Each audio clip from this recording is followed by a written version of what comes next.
Good morning, everyone. How is it going? How are you all? My name is Miss Power DC. I am going to teach you mathematical methods in physics. इंट्रोडक्शनचा video तर तुम्ही पाहिलाच असेल. इंट्रोडक्शनच्या व्हिडिओमध्ये तुम्ही मला सगळ्यात पहिल्यांदा पाहिलं, आपली तिथंच भेट झाली. त्या व्हिडिओमध्ये मी तुम्हाला असं अश्युअर केलं की हा जो विषय आहे काहींना अवघड वाटतो, म्हणजे बऱ्याच जणांना अवघड वाटतो, काहींना तो सोपाही वाटतो. पण यात जे काही अवघड आहे ते शिकवण्याची जबाबदारी, सोपं करून शिकवण्याची जबाबदारी माझी. मी ते तुम्हाला शिकवीन सोपं करून. काहींना असं वाटतं की भयंकर अवघड विषय शिकायला सुरुवात केली, हा विषय शिकण्याच्या आधी तर सगळं बरं बरं चाललं होतं, सुखी होते मी, पण आत्ता मात्र दुःखी होऊन गेले. तर असंही काही वाटून घेण्याची गरज नाही. तुम्हाला जे काही समजेल ते माझ्यामुळं असेल, किंवा आपण असं म्हणूयात जे काही नाही समजणार ते सुद्धा माझ्याचमुळे असेल. त्यामुळं नाही समजलं तुम्हाला एखादी गोष्ट तरीही त्याची जबाबदारी मी माझ्यावर घेते. ठीक आहे. 10वीच्या परीक्षेनंतर खूप मोठा सुट्टीचा कालखंड तुम्ही अनुभवला आहे आणि एवढी मोठी सुट्टी आता उपभोगल्यानंतर आपण प्रत्यक्षात शिकायला सुरुवात करतोय. त्यामुळे प्रत्येकाच्या मनामध्ये भीती तर असणारच आहे की आपल्याला जमतंय, आपल्याला नाही जमतंय. तर मी तुम्हाला रिक्वेस्ट करते, कृपा करून तुम्ही तसा काही एक विचार करू नका. ठीक आहे. आपण जे काही शिकणार आहोत ते आपल्याला समजेलच, ह्याच दृष्टीने आपण त्या कंटेंटकडं पाहणार आहोत. मी माझ्या वतीनं असं प्रॉमिस करते की मी टीचिंग करत असताना, मी तुम्हाला शिकवत असताना मी असं नाही काय बोलणार की आपल्याला हे झालंय, तुम्हाला हे झालंय, मग तुम्हाला हे आठवत नाही का. मी माझ्या बाजूने जे काही तुम्हाला झालेलं आहे ते पुन्हा आठवून देण्याची जबाबदारी ही माझीच असेल. ठीक आहे. मग आपण जे काही झालेलं असेल तेही पाहू, ज्याचा तुम्हाला रेफरन्स द्यावा लागणार आहे की हे तुम्हाला 8वीमध्ये झालं आहे, 9वीमध्ये झालं आहे, 10वीमध्ये झालं आहे, तेही मी तुम्हाला आठवण करून देईल. आणि जे झालेलं नाही ते तर आपण शिकणारच आहोत. ठीक आहे. करायची मग सुरुवात. 11वीच्या टेक्स्टबुकमध्ये असलेला 2 नंबरचा चॅप्टर मॅथमॅटिकल मेथड्स आज मी तुम्हाला शिकवायला सुरुवात करत आहे. सगळ्यात पहिल्यांदा आपण डिस्कस करूया what is a physical quantity, आणि त्यानंतर unit of physical quantity. Length, distance, mass, time, temperature, current, velocity, acceleration, density यासारख्या ज्या क्वांटिटीज आहेत त्यांना आपण फिजिकल क्वांटिटी असं म्हणतो. आपल्याला या चॅप्टरमध्ये या फिजिकल क्वांटिटीज 2 ग्रुपमध्ये क्लासिफाय करायच्या आहेत. पहिला जो आहे तो आहे स्केलर आणि दुसरा जो आहे तो व्हेक्टर. ठीक आहे. आधी बघूयात फिजिकल क्वांटिटी. बघा, a physical quantity is a physical property of a material. एखाद्या मटेरियलची फिजिकल प्रॉपर्टी ही त्या मटेरियलची फिजिकल क्वांटिटी असते की ज्यावेळेस that can be quantified by measurement. आता या फिजिकल क्वांटिटीचं युनिट काय असतं, किंवा युनिट नसेल तर काय होईल. A unit is a reference standard for measurement of physical quantity. Physical क्वांटिटीचं मेजरमेंट घेण्यासाठी जे रेफरन्स स्टँडर्ड यूज केलं जातं त्याला त्या फिजिकल क्वांटिटीचं युनिट असं म्हणतात. बघा, पुन्हा एकदा सांगते. एखाद्या मटेरियलची फिजिकल प्रॉपर्टी ज्यावेळेस मेजरमेंटसाठी क्वांटिफाईड केली जाते ती असते फिजिकल क्वांटिटी. आणि ही फिजिकल क्वांटिटी मेजरमेंट करण्यासाठी जे रेफरन्स स्टँडर्ड वापरलं जातं त्याला त्या फिजिकल क्वांटिटीचं युनिट असं म्हटलं जातं. ठीक आहे. आता ह्या फिजिकल क्वांटिटी म्हणजे काय किंवा युनिट म्हणजे काय यातून तुम्हाला पटकन समजलं नसेल त्यासाठी एक एक्झाम्पल. ठीक आहे, बघा मी काय लिहिले. Length is a physical quantity. Length ही काय आहे तर एक फिजिकल क्वांटिटी आहे की जिचं SI युनिट काय आहे तर मीटर आहे. ठीक आहे, म्हणजे लेंथ ही फिजिकल क्वांटिटी आणि मीटर हे तिचं काय झालं युनिट. आता लेंथच्या जागेवरती जर मी मास म्हणत असेल तर mass is a physical quantity. आठवा बघू, हुज युनिट इज किलोग्रॅम, ज्याचं युनिट काय असेल किलोग्रॅम असेल. किंवा temperature is a physical quantity, temperature he physical quantity असेल आणि टेम्परेचरचं युनिट काय असेल तर डिग्री केल्विन असेल. किंवा टाईम ही काय आहे तर फिजिकल क्वांटिटी आहे आणि जिचं SI युनिट काय आहे तर सेकंद आहे. किंवा आपण म्हणूया इलेक्ट्रिक करंट ही सुद्धा काय आहे तर एक फिजिकल क्वांटिटी आहे. Whose unit is ampere. करंटचं मेजरमेंट कशामध्ये केलं जातं तर अँपियरमध्ये केलं जातं. बघा आता जर हे युनिट नसेल तर काय होईल. मी असं म्हणते की एखाद्या सर्किटमधून फ्लो होणारा करंट 5 आहे. काय आहे 5 आहे. पण हा 5 काय आहे, मिली अँपियर आहे, अँपियर आहे काय. तर जोपर्यंत आपण एखाद्या फिजिकल क्वांटिटीला युनिट देत नाही तोपर्यंत ती व्यवस्थित डिफाईन्ड होतच नाही. म्हणजे ज्या वेळेस तुम्ही एखादी फिजिकल क्वांटिटी लिहाल त्या वेळेस तिचं युनिट लिहिणं गरजेचं आहे. बघा मी जर असं म्हणत असेल तर मी 5 चालले, काय चालले, मीटर चालले, किलोमीटर चालले, किती चालले. म्हणजेच मी तुम्हाला असं सांगण्याचा प्रयत्न करत आहे की फिजिकल क्वांटिटीला SI युनिट लिहिणं किंवा CGS युनिट लिहिणं गरजेचंच आहे. ठीक आहे, म्हणजे आपण टेम्परेचर लिहिलं जे काही आहे 27, तर मी पुढे लिहिणार डिग्री सेंटीग्रेड. या डिजिटवरून या युनिटवरून मला कळतं की तिथं टेम्परेचर कसं आहे किंवा लेंथ किती आहे. 5 मीटर आहे, 5 किलोमीटर आहे, 50 किलोमीटर आहे, 50 मीटर आहे. तर ज्या वेळेस मी फिजिकल क्वांटिटी लिहील त्या वेळेस मी त्या फिजिकल क्वांटिटीसोबत तिचं काय लिहील तर युनिट लिहील. ठीक आहे, एवढी साधीशी गोष्ट तुमच्या लक्षात आली. फार काही मोठं अवघड मी तुम्हाला शिकवलेलं नाही आहे. ठीक आहे, तर आपल्याला करायचं आहे काय ह्या चॅप्टरमध्ये आपल्याला या फिजिकल क्वांटिटीजला क्लासिफाय करायचं आहे 2 ग्रुपमध्ये. पहिला जो ग्रुप आहे मी त्यांना म्हणेल स्केलर आणि दुसरा जो आहे मी त्यांना म्हणेल vector. All physical quantities are mainly classified into 2 types. First one is scalars and second one is vectors. जेवढ्या काही फिजिकल क्वांटिटीज आहेत आपल्याला त्या क्लासिफाय करता येतात 2 ग्रुपमध्ये, स्केलरमध्ये आणि व्हेक्टरमध्ये.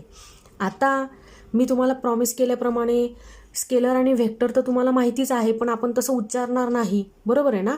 आपण नव्याने शिकूयात. स्केलर कोणत्या फिजिकल क्वांटिटीला म्हणायचं आणि व्हेक्टर कोणत्या फिजिकल क्वांटिटीला म्हणायचं. ठीक आहे, बघा scalars or scalar quantities are physical quantities. काय आहेत हे स्केलर्स किंवा हे स्केलर क्वांटिटीज काय असतात तर फिजिकल क्वांटिटीज आहेत. Which can be completely described, की ज्यांना डिस्क्राईब करण्यासाठी कशाची गरज पडते बाय देअर मॅग्निट्यूड ओनली. फक्त आणि फक्त मॅग्निट्यूडचीच गरज पडणार आहे की ज्यावेळेस मी स्केलर किंवा स्केलर क्वांटिटीज असलेल्या फिजिकल क्वांटिटीजला काय करते तर डिस्क्राईब करते. That is they are specified completely by a number and a unit. की ज्यांचं स्पेसिफिकेशन मला शक्य आहे फक्त नंबर आणि युनिटचाच वापर करून, त्यासाठी मला दुसऱ्या कशाचीही गरज पडणार नाही.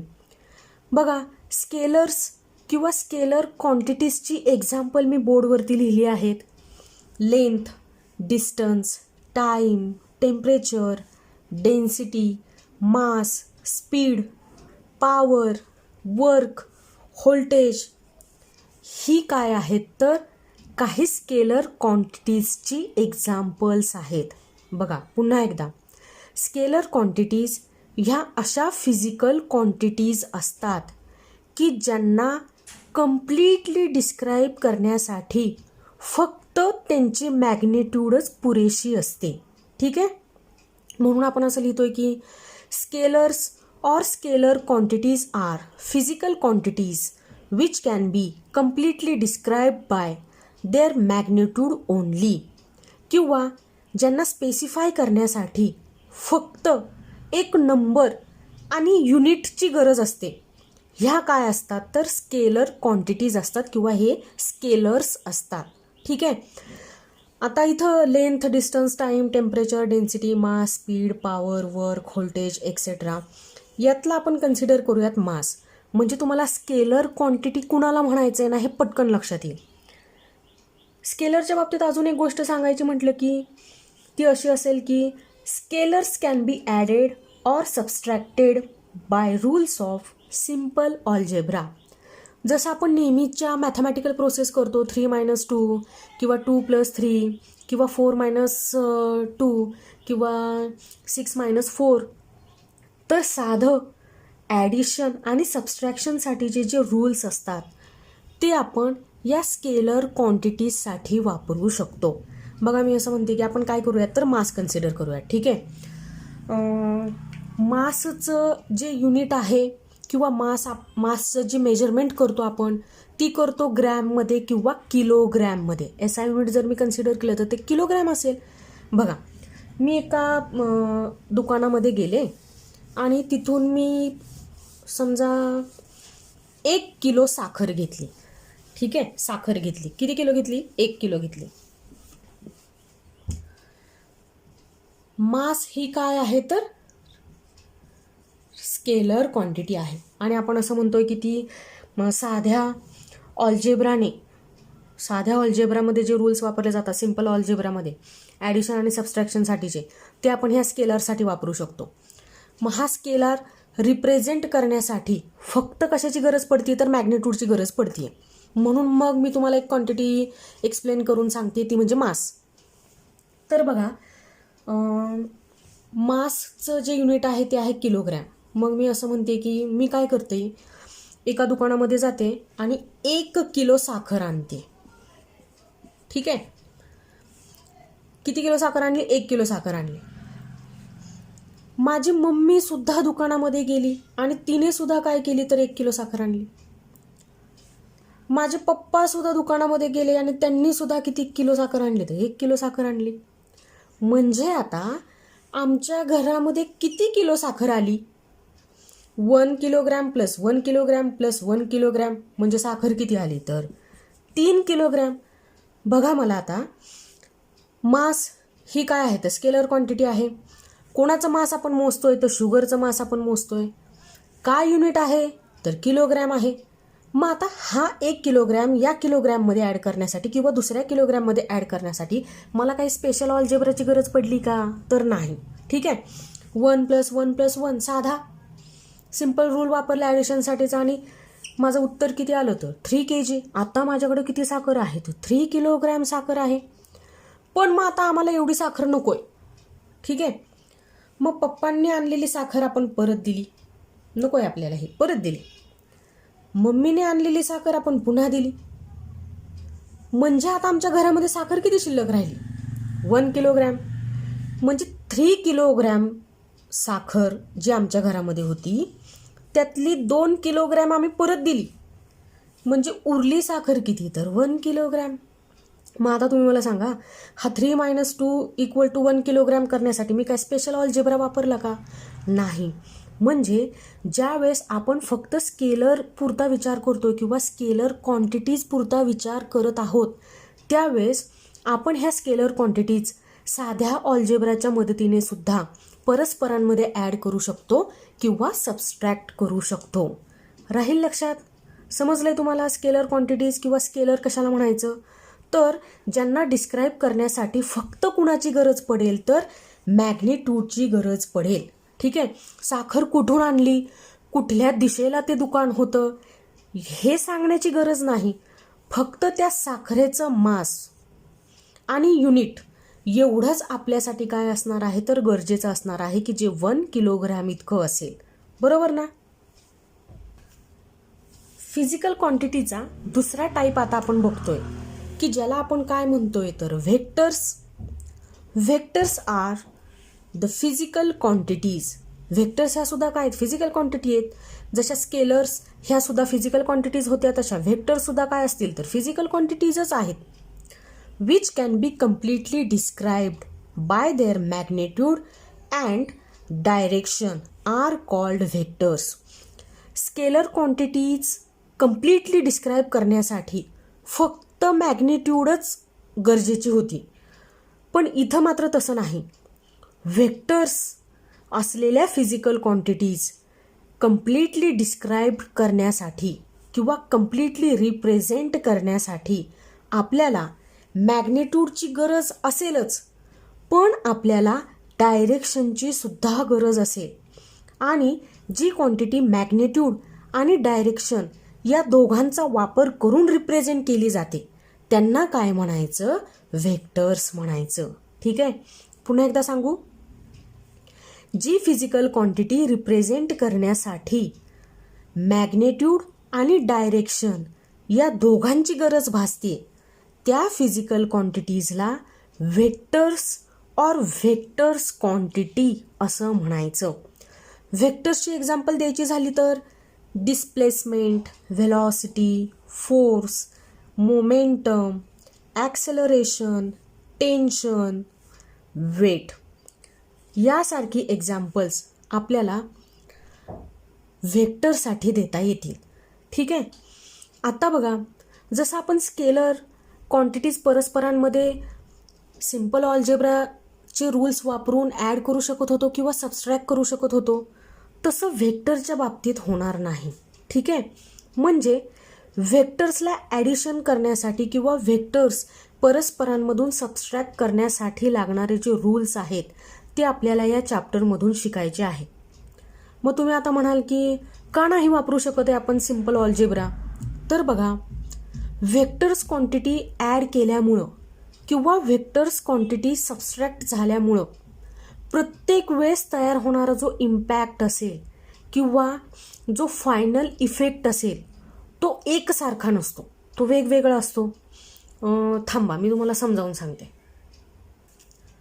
बघा, आत्ता तुम्ही एक्झाम्पलमध्ये पाहिलंच की फोर्स ही काय होती, तर एक व्हेक्टर क्वांटिटी आहे. तुम्हाला माहीत आहे फोर्सचं मेजरमेंट करण्यासाठी किंवा फोर्स ही फिजिकल क्वांटिटीचं मेजरमेंट करण्यासाठी जे युनिट वापरलं जातं ते काय आहे, न्यूटन आहे. म्हणजे फोर्स आपण न्यूटनमध्ये मोजतो. ठीक आहे. तर आता मी असं समजते की आपल्याकडे एक टेबल आहे. ही टेबलची वरची बाजू मी ड्रॉ केली आणि त्याच्यावरती आपण एक वुडन बॉक्स ठेवला आहे, एक लाकडी ठोकळा ठेवला आहे. या लाकडी ठोकळ्याला आपण काय करतोय, तर फोर्स एक्झर्ट करतोय. या लाकडी ठोकळ्यावरती, या वुडन बॉक्सवरती आपण फोर्स अप्लाय करतोय. याचं काहीतरी मास असेल, आपण असं समजूयात की 1 kgचा आहे. ठीक आहे. आपण फोर्स एक्झर्ट केला. फोर्स या दिशेने बघा, उजवीकडून, डावीकडून तो कुठं आहे, तर उजवीकडे आहे. लेफ्ट हँड साईडकडून आपण याला कुठं ढकलतोय, तर राईट हँड साईडकडे ढकलतोय. किती याचं वेट आहे, तर 1 kg आहे. ठीक आहे. बरं, तुम्ही म्हणाल की फोर्स एक्झर्ट केला का, ठीक आहे. किती फोर्स एक्झर्ट करताय, तर मी असं म्हणते की एक्झर्ट केलेला फोर्स आहे 5 न्यूटन. ठीक आहे. मग आता तुम्हाला तर लॉजिकली हे तर सांगताच येईल ना की 1 kg इतकं वेट असलेला एक वुडन बॉक्स आहे आणि त्या वुडन बॉक्सवर जो फोर्स एक्झर्ट केला जातो ते या पॉईंटला एक्झर्ट केला जातोय. फोर्सची मेजरमेंट केली जाते न्यूटनमध्ये. बरं, फोर्स ही काय आहे, तर व्हेक्टर क्वांटिटी आहे. म्हणजे कुणीतरी आपल्याला विचारेल की ठीक आहे, तुम्ही फोर्स अप्लाय करताय का, पण मग सांगा की हा फोर्स कोणत्या दिशेने अप्लाय केला जातोय. म्हणजे डावीकडून उजवीकडे, वरून खाली किंवा खालच्या बाजूकडून वरच्या दिशेने हा फोर्स कसा एक्झर्ट केला जातोय, तर मी असं म्हणते की हा फोर्स एक्झर्ट केला जातोय लेफ्ट हँड साईडकडून राईट हँड साईडकडे. ठीक आहे, म्हणजे हा वुडन बॉक्स कुठं ढकलला जाईल तर टुवर्ड्स राईट हँड साईड, पुढं ढकलला जाईल ना तो. मग तो इथून कुठं येईल तर इथं येईल, इथून तो कुठं आला तर इथं आला. ठीक आहे, तुमच्या तर लक्षात येतच की तो पुढं ढकलला जाईल जर फोर्स इथून डावीकडून एक्झर्ट केला जात असेल. आता पुन्हा आपण काय करतोय तर हाच टेबल आहे आणि हाच वुडन बॉक्स आहे, पण त्यावर एक्झर्ट केलेला फोर्स हा डावीकडून उजवीकडे नसून वरच्या बाजूकडून खालच्या बाजूकडे आहे. ठीक आहे, फोर्स किती आहे, 5 न्यूटन इतकाच आहे. ठीक आहे, मग आता तुम्ही मला सांगा, जर हा लाकडी ठोकळा वरच्या दिशेने खालच्या बाजूला जर ढकलला जात असेल, वरून फोर्स अप्लाय केला जातोय खालच्या दिशेने, तर तुम्ही मला सांगा हा वुडन बॉक्स आता एका ठिकाणाहून दुसऱ्या ठिकाणी शिफ्ट होईल का, तो डिस्प्लेस होईल का, नाही, तो डिस्प्लेस होणार नाही. पण इथं तर तेवढाच फोर्स एक्झर्ट केला आहे 5 न्यूटन. इथं सुद्धा एक्झर्ट केलेल्या फोर्सची जी मॅग्निट्यूड आहे ती काय आहे 5 न्यूटन. इथं सुद्धा जो फोर्स आहे तो किती आहे तर 5 न्यूटन आहे. पण ह्या 5 न्यूटनमुळं हा वुडन बॉक्स शिफ्ट होतोय from left hand side to right hand side, आणि इथं एक्झर्ट झालेल्या फोर्समुळं मात्र हा वुडन बॉक्स जागचा हलत नाही, याची डिस्प्लेसमेंट होत नाही. तुमच्या लक्षात येतंय का?